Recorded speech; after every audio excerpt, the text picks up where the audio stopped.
Most commercial scallop fishing today is done by dredges, a fishing method widely reported to be causing serious harm to sensitive marine species and habitats. Scallop dredges drag nets with a metal frame about 85 centimeters wide over the seabed. They are fitted with metal teeth at the front of the dredge to dig deep into the seabed to dig up the scallops. The scallops are then tipped into the net. This process is known to have the most severe ecological impact of all UK marine fishing because of the damage it causes to the seabed and the species that live on it.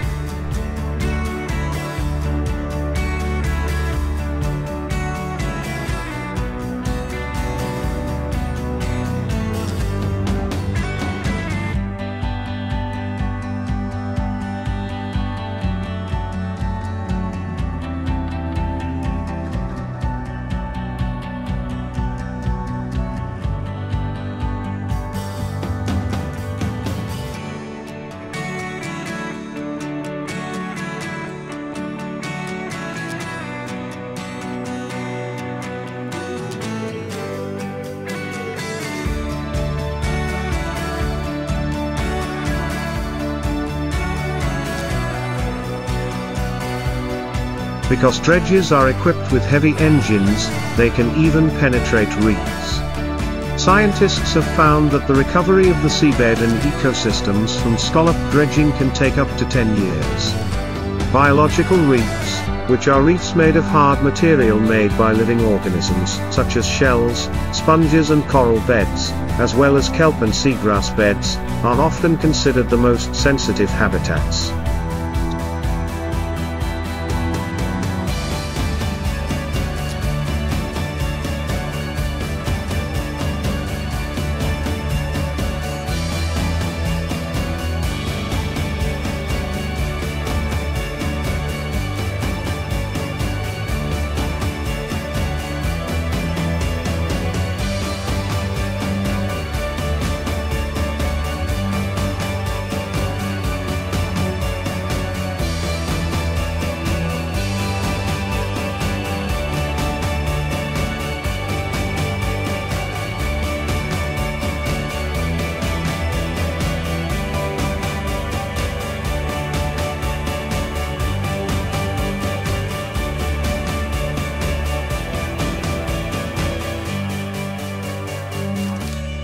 Since scallops also tend to live there, dredging operations often occur on these habitats, destroying them along the way. On average, 70% of coral like merle are removed from an area with a single dredge tow, and it takes decades for the merle to recover, according to a study published in the ICES Journal of Marine Science. Another study found that reefs in Scotland that saw scallop dredging had 30% fewer animals than reefs in areas where scallop dredging is banned.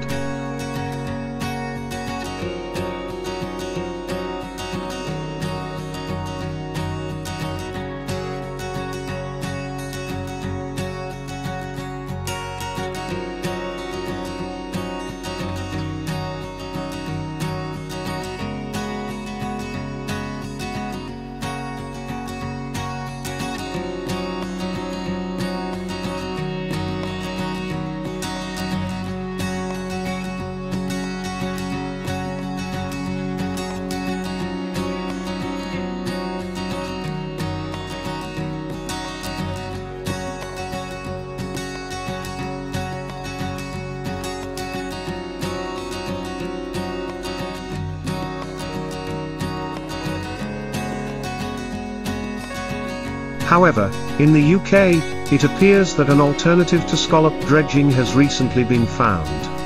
Here, marine scientists have discovered a global first that paves the way for the creation of a new low-impact inshore fishery that could reduce the pressure from damaging scallop dredging. Scientists from Fished Marine, a leader in bycatch prevention technology, made the discovery while testing pot lights, tiny underwater lights that lure crab and lobster cages.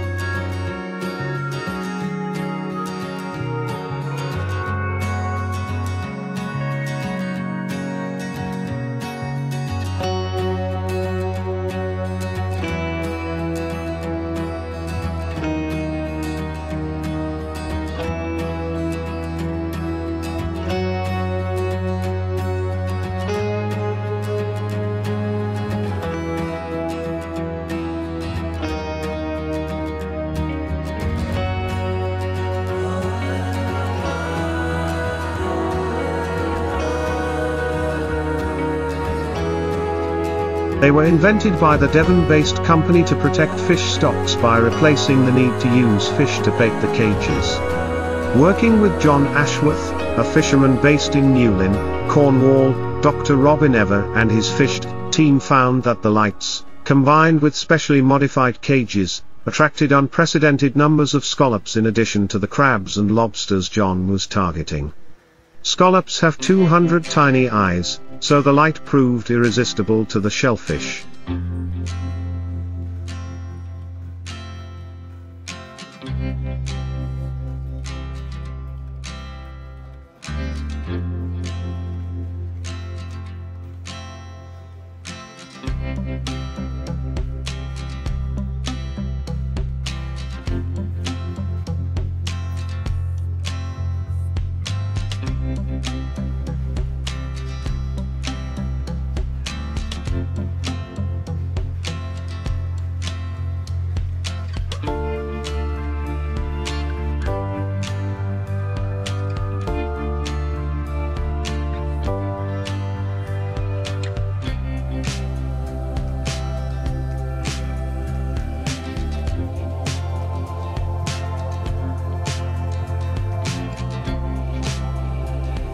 Scallops are a variant of the saltwater clam.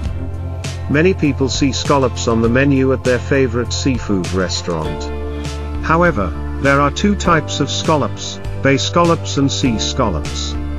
The vast majority of the time when you see scallops on a menu in any restaurant, it is sea scallops. Sea scallops are much larger than bay scallops and are much easier to farm. Therefore, almost always, if scallops are on the menu, they are likely to be sea scallops.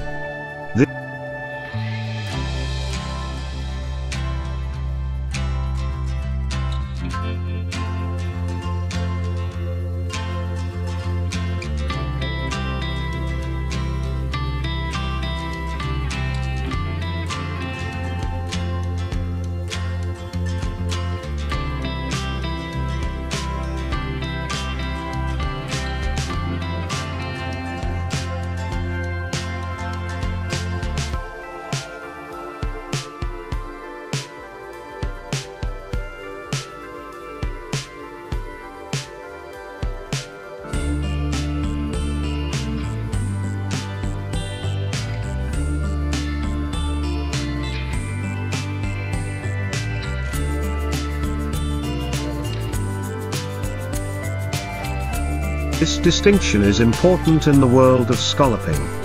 The scallop season I mentioned earlier involved bay scallops. Again, they are much smaller than sea scallops, but they are much sweeter. Aside from the delicious meal that a day of scallops can provide, they are also a great snack. I often liken scallops to an Easter egg hunt for both adults and kids. Hunting for scallops is pretty simple, just like hunting for Easter eggs. Go out and find them.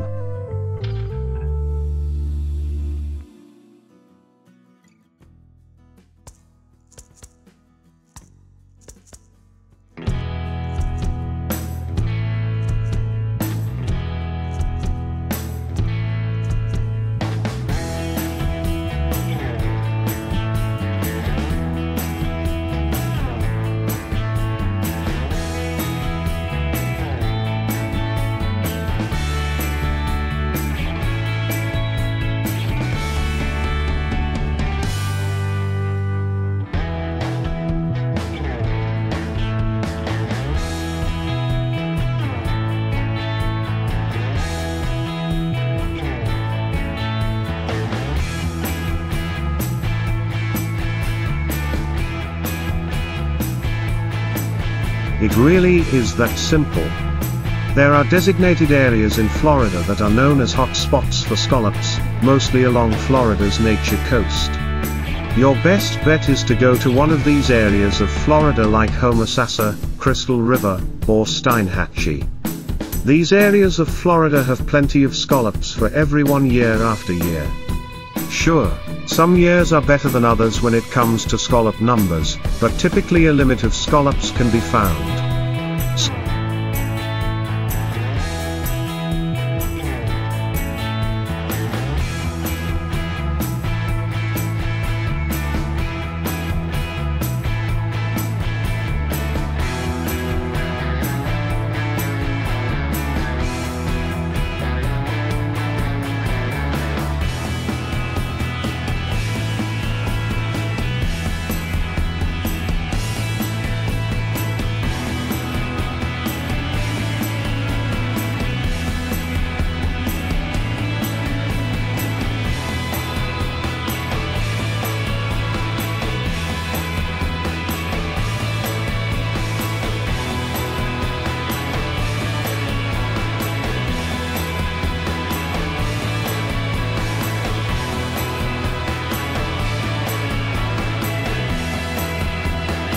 Scallop fishing is quite different from your traditional tackle.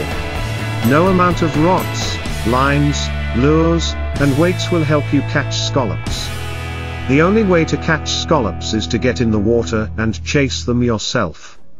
Experienced scallop fishermen usually have a quality set of fins, a mask, and of course a net bag. With all your gear, snorkel along the surface, usually 3 to 6 feet deep, in search of the elusive scallop.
Scallops move in a backbeating manner, much like lobsters. However, most of the time, the scallops will be right in front of you, ready to be caught. There is no secret method to catching scallops like there is with lobsters. Just pick up the scallops and put them in your net bag, and keep kicking those fins.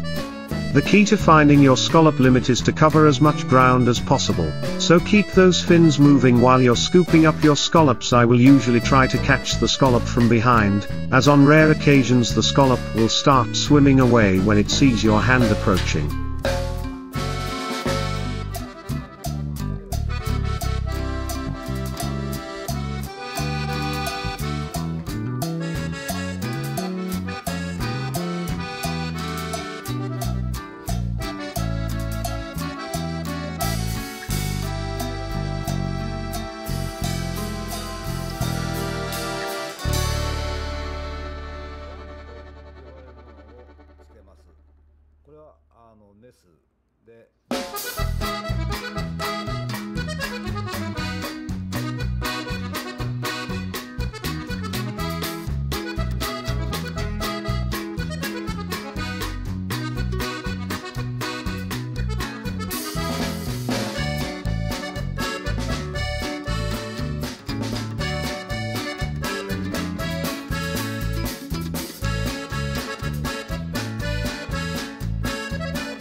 It doesn't take many times of having your finger pinched by a scallop before you learn this trick. Take my word for it, and many other scallopers, who you can hear screaming in their snorkels when they get pinched. Once you've reached your limit of scallops, it's time to clean the scallops. Generally, cleaning scallops is a more difficult and time-consuming process than catching scallops. As you can see from the picture, the inside of the scallop is pretty messy.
There's no fancy way to say it, but basically you need to remove the guts and keep the meat. The little white mussel inside is what you want. Everything else is trash. Most people will catch their scallops and then head back to the marina, dock, boat ramp, whatever, before cleaning the scallops. This is why during scallop season you will see people sitting on shore, docks and boats, shucking scallops, and even a few young entrepreneurs offering to clean your scallops for a small fee. This is my preferred method.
By putting the scallops on ice before returning to the dock, you give the scallops time to open up. Scallops will close up when you catch them as a defense mechanism.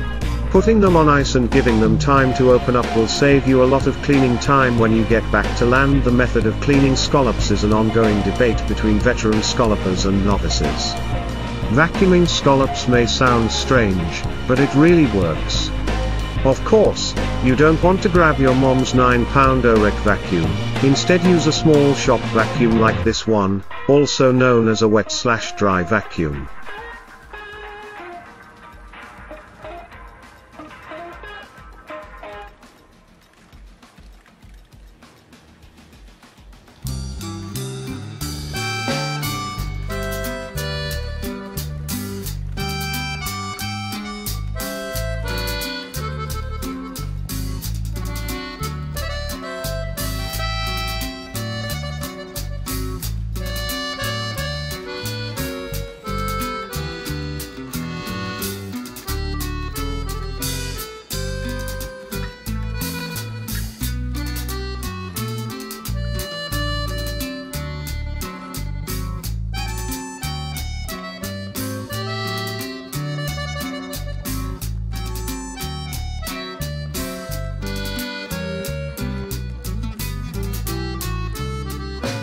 A small shop vacuum will work like a magician and suck out the scallop's guts, leaving you with just the pearly meat.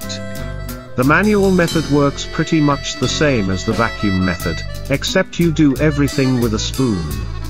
Pulling out the guts is simple and they'll pull straight out, leaving you with just the meat. The best way to cook scallops is another controversial topic. There are countless recipes for cooking scallops. Until recently, our favorite way was to sauté the scallops in garlic and olive oil and toss them into pasta with Alfredo sauce.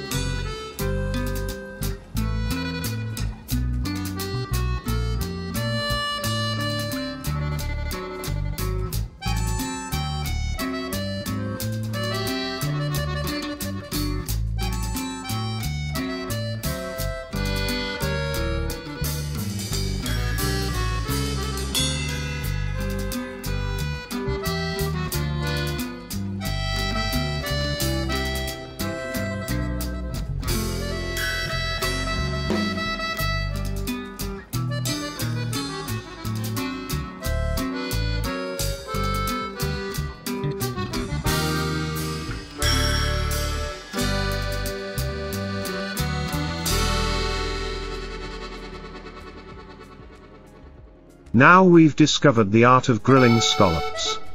In my opinion, grilling scallops on the half shell is the best way to go. The meat is so tender, and the flavor really shines through. One thing to keep in mind when cooking scallops, whether grilled or sautéed, is not to overcook them. They only need a few minutes between each side. Overcooked scallops are tough and, well, they're bad. The most important part of scallop season is staying safe and having a great time with friends and family.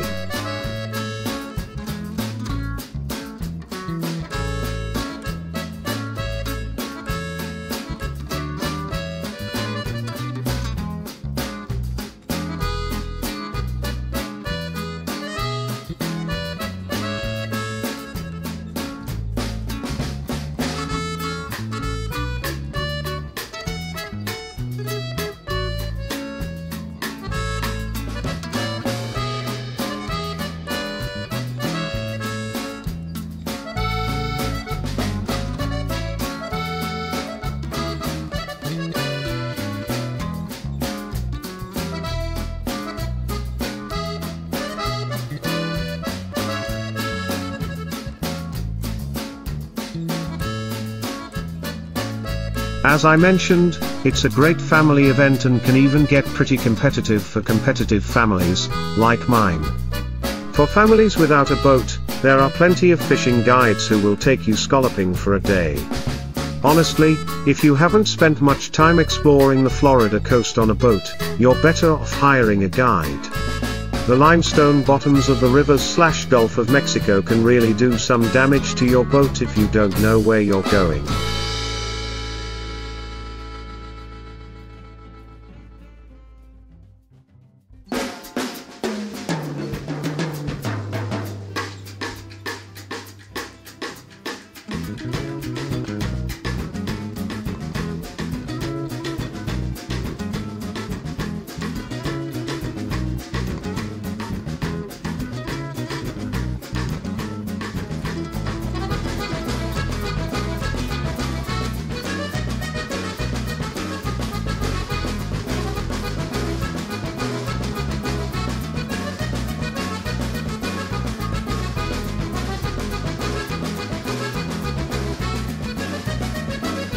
I speak from experience on both fronts. I've run scallop fishing tours and unfortunately have found that limestone bottom with my propeller a time or two. Save yourself a few $1,000s in boat repairs and hire a guide if you have any doubts about navigating the water scallops feel